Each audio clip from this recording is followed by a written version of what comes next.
ಮಸ್ಕಿಯ ತಾಲೂಕು ಪಂಚಾಯಿತಿ ಮುಖ್ಯ ಕಾರ್ಯನಿರ್ವಾಹಕ ಅಧಿಕಾರಿಗಳಾದ ಅಮರೇಶ್ ಯಾದವ್ ಅವರು ಮಸ್ಕಿ ನಗರದಲ್ಲಿ ಸ್ಥಾಪನೆ ಆಗಿರುವ ಅಭಿನಂದನ್ ಸ್ಫೂರ್ತಿ ಧಾಮಕ್ಕೆ ಸ್ವಾತಂತ್ರ್ಯ ದಿನಾಚರಣೆಯ ಪ್ರಯುಕ್ತ ಆಗಮಿಸಿ ಮಕ್ಕಳ ಕುಶಲೋಪರಿಗಳನ್ನು ವಿಚಾರಿಸಿದ್ರು.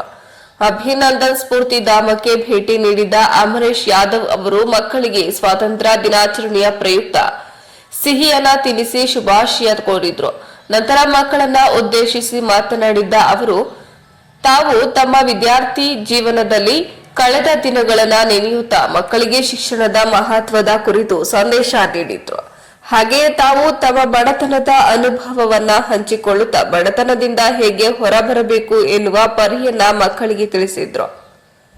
ಇನ್ನು ಈ ಸಂದರ್ಭದಲ್ಲಿ ಅಭಿನಂದನ್ ಸಂಸ್ಥೆಯ ಸಂಸ್ಥಾಪಕ ರಾಮಣ್ಣ ಹಂಪರ ಗುಂದಿ, ಶಿಕ್ಷಕರಾದ ಮಹಂತೇಶ್ ಹೆಚ್, ಸಂಸ್ಥೆಯ ಸದಸ್ಯರಾದ ಮಂಜುನಾಥ್ ಜೋಗಿನ್, ಜಾಫರ್ ಮಿಯಾ, ಕಿಶೋರ್, ಮಲ್ಲಿಕಾರ್ಜುನ ಬಡಿಗೇರ್, ಕಿಶೋರ್ ಜೋಗಿನ್ ಇತರರು ಉಪಸ್ಥಿತರಿದ್ದರು.